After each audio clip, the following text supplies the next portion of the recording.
Salut les gars, j'espère que vous avez la forme. Petite update de marché comme d'habitude. Pas mal de news qui tombent. La Fonda, quoi qu'on dise les gars, la Fonda elle est présente. On a Stratégie B, anciennement MicroStratégie, qui nous fait des news de fou. Ça délivre sur les projets. Là on va parler de Ionnet qui lance le stacking. Enfin, il y a plein de choses intéressantes les gars. Donc ne capitulez pas maintenant. Là je vois que on commence à être dans la peur un petit peu. Si on se fie au Fear and Greed sur CoinMarketCap, donc bon, c'est pas le plus fiable CoinMarketCap, ok. Mais bon, c'est le plus proche de moi. Au niveau du Fear and Greed, les gars, voilà, on voit qu'il y a des gens qui sont quand même en train de paniquer. Le plus intéressant à chaque fois, les gars, allez, si on fait un débrief rapidement, la plupart des fois où les gens sont en panique, c'est là où il faut racheter. Vulgairement, c'est ça. Et cet indicateur-là, il est assez pertinent pour prendre des décisions sur le marché. Donc là, acheter à ces niveaux-là, actuellement, sur un horizon 6 à 8 mois, c'est pas déconnant. Donc ne capitulez pas, ne sortez pas du marché. On va avoir notre phase parabolique. Il y aura une transition avec de la liquidité qui va se déverser dans Ether. Ça, je ne m'en fais pas. On a la Riffing qui poussera son ETF spot. Il ne faut pas paniquer maintenant. Ne parlez pas de bear market. Ça n'a pas de sens. Par contre, au niveau du price action, évidemment, sur Bitcoin, on va pouvoir aller plus bas. Alors attendez, hop, je mets ça mieux que ça. Au niveau du price action, pour moi, on a tout intérêt à aller plus bas sur Bitcoin. Maintenant, ça ne veut pas dire qu'on remet en cause la cyclicité. Je me répète, ça ne veut pas dire qu'on doit remettre en cause la cyclicité actuelle. On va voir des mèches parce que je pense que, enfin, de mon point de vue, on n'est pas venu faire assez peur. Mais même si on achète maintenant, sur un horizon 6 à 8 mois, vous serez rentable, les gars, si vous sélectionnez les bonnes classes d'assets par rapport aux narratifs qui sont les plus pertinents durant ce cycle.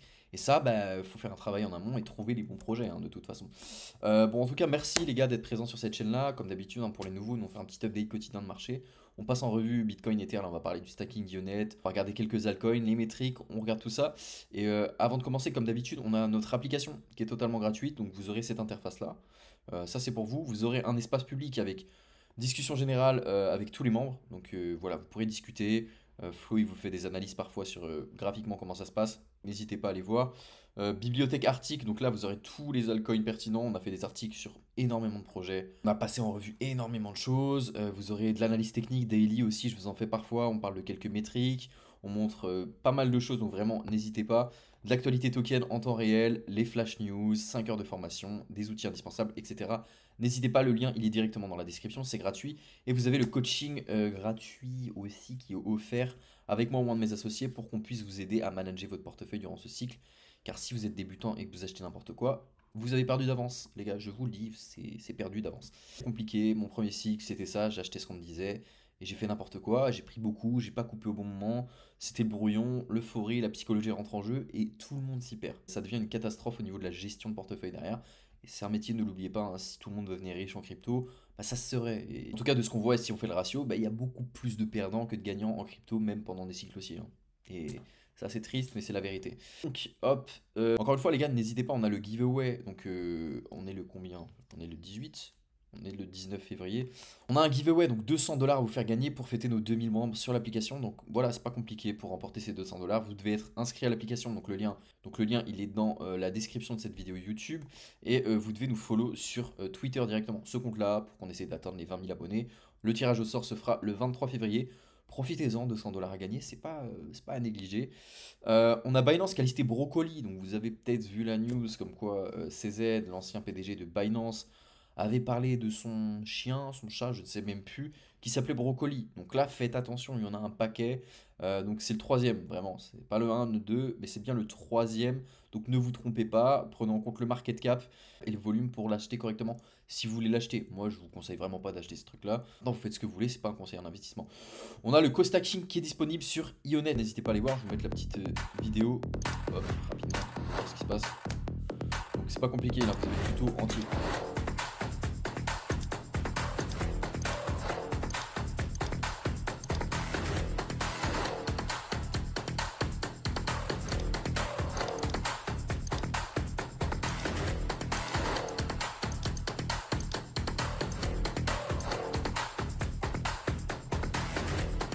Et oui,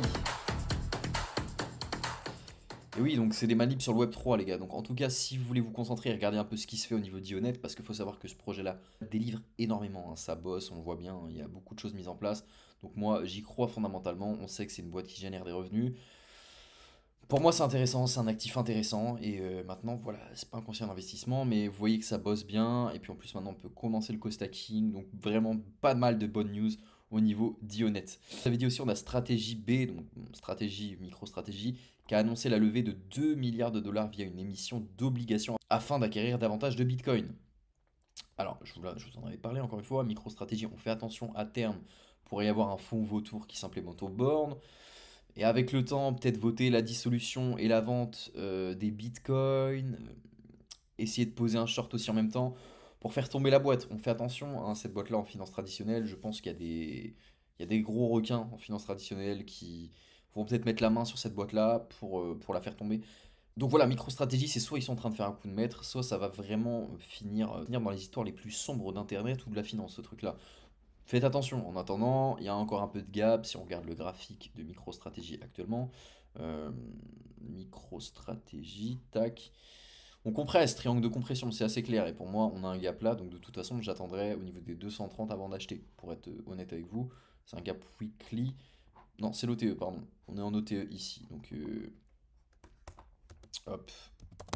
OTE ici, pour moi, j'attendrai avant d'acheter.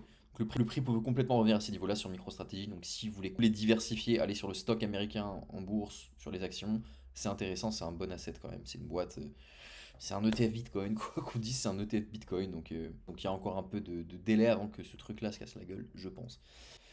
On a ce graphe-là aussi sur BitBo pour ceux qui n'ont pas vu hier. On a le cycle low multiple. Donc voilà, où on en est au niveau de Bitcoin. Donc la line en bleu, c'est la line Genesis. On est sur la line en rouge, ok? Donc on en est juste ici dans ce cycle-là avant une potentielle hausse parabolique.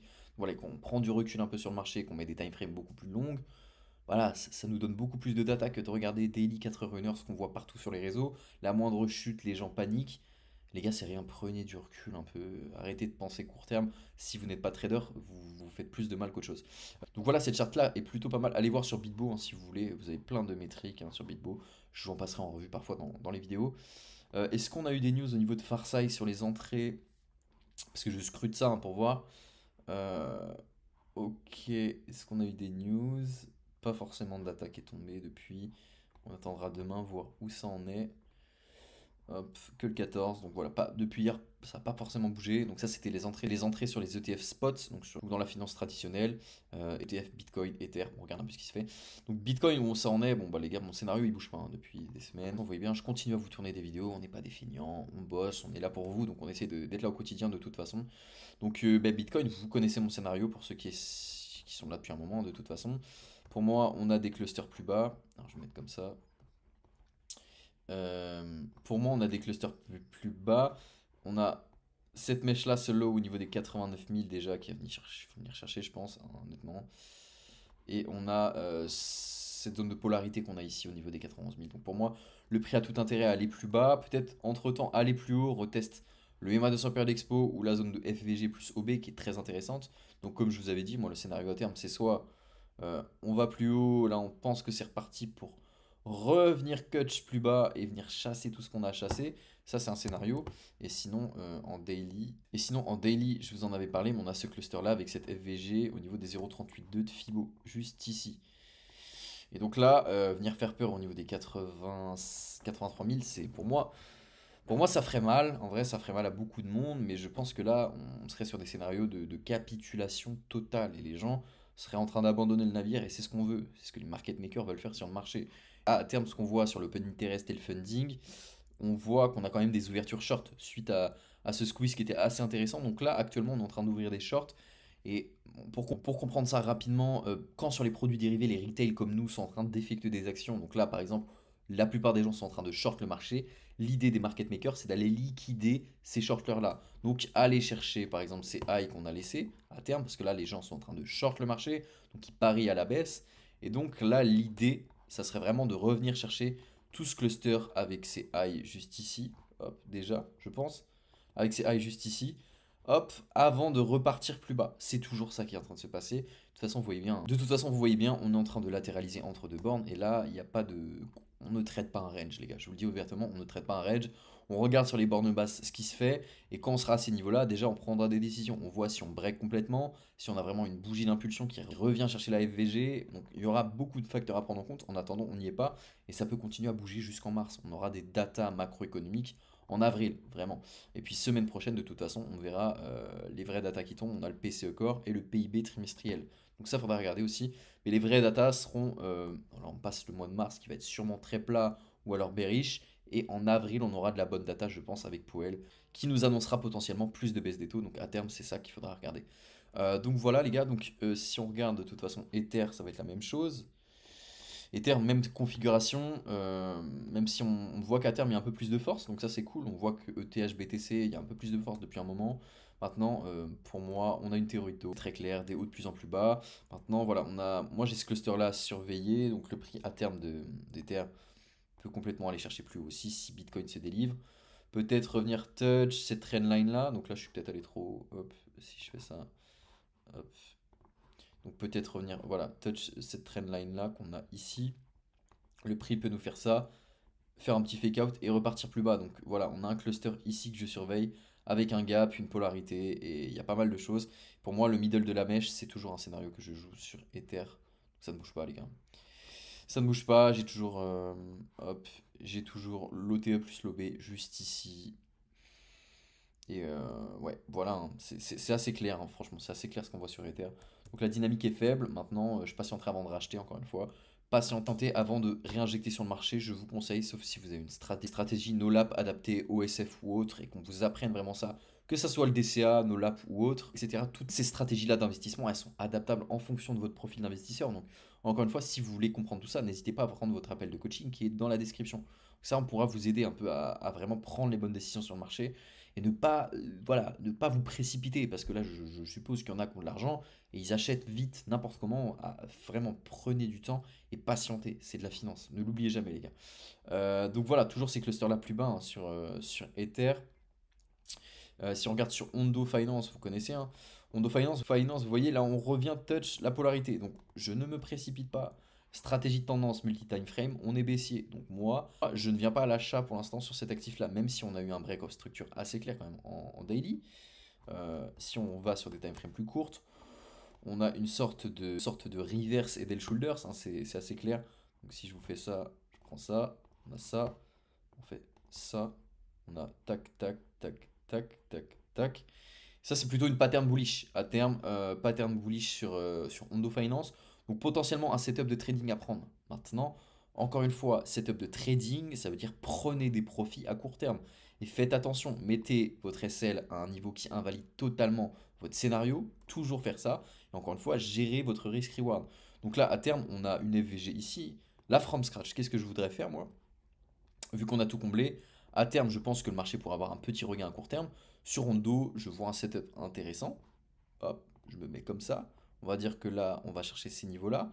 Et là, ça serait un SL en dessous. Moi, ça ne me valide pas mon scénario. Pourquoi? Parce que j'ai un R de 0,73. C'est très... Donc moi, là, avec un SL à ces niveaux-là, ça invaliderait totalement mon scénario. Mais je ne le prends pas. Pourquoi? Parce que j'ai un R à 0,74. Ça n'a pas de sens de prendre un trade ici pour l'instant. Pas de setup. Encore une fois, vous faites ce que vous voulez. Ce que vous voulez, je ne vous conseille pas de prendre ce setup-là. Même si la pattern est belle et qu'à terme, on peut vraiment aller plus haut. Gérez votre risque encore une fois, les gars, parce que si ça se retourne et que vous ne mettez pas de SL, vous pouvez perdre très gros et vous faire liquider votre compte, surtout si vous traitez avec du levier, ce que je ne conseille pas. Donc voilà, à terme, une petite pattern intéressante sur Hondo Finance. Euh, donc voilà, on m'avait dit aussi de regarder Telcoin. Hop, Telcoin. Alors je connais pas ce projet, les gars, je vous mens pas. Ok, distribution, accumulation. Là, on est en train de break, hein, c'est pas mal. Price action est bon, hein, quoi qu'on dise par rapport aux autres altcoins. On va aller voir rapidement ce que c'est. Coin market cap, Telcoin, hop, Telcoin. Telcoin, 930 millions de market cap, quasiment milliard. Une FDV, 1 milliard aussi. Il y a un site web, donc ça c'est pas trop dégueulasse. Si on traduit ça. Envoyer de l'argent plus intelligent. Telcoin crée un produit financier à faible coût de haute qualité pour chaque utilisateur de téléphone mobile au monde. Envoyer de l'argent, Telcoin, ok. Je peux envoyer quoi? Télécharger le portefeuille Telcoin. Donc disponible Apple Store Android. Ok, ok, pas mal. Donc ce que je comprends bien, réinvente les transferts de fonds dans un monde numérique connecté à l'échelle mondiale. Envoyer et transférer des fonds monnaie fiduciaire, plus de 20 pays à travers le monde. Ok. Je connaissais pas mal, Telcoin, ok. Ouais, bah en plus, il y a une application mobile, ça c'est le genre de produit qui peut se démocratiser rapidement, hein. Donc, ok, moi au début je pensais que c'était du scam, ce truc-là. Maintenant je fais attention quand même, on va regarder. Prendra du temps parce que voilà, pour voir si un projet c'est fiable, faut lire le white paper, il y a pas mal de choses à prendre en compte. Là je regarde juste le site web. Donc ça on fera un travail en amont pour regarder un peu ce qui se fait. Mais ouais, ça a l'air plutôt clean, ok. L'accès de finances personnelles y compris transfert de fonds. Attends, on fait gaffe hein, parce qu'il y a beaucoup de projets qui vendent du rêve, qui arrivent sur des phases de marché comme ça. J'en ai vu dans les cycles précédents des beaux projets sur papier. C'était des scams monumentaux, donc on fait gaffe. Surtout que dans les commentaires, je sais plus si c'est ce projet-là, mais je vois beaucoup de bots, il y a énormément de bots qui parlent de Telcoin. Et j'ai l'impression que la propagande, elle est agressive sur ce truc-là. Donc je ne connais pas le projet, je vais pas m'avancer, mais bon, ça a l'air d'être un bon projet, hein, si c'est pour transférer des actifs numériques dans tous les pays du monde.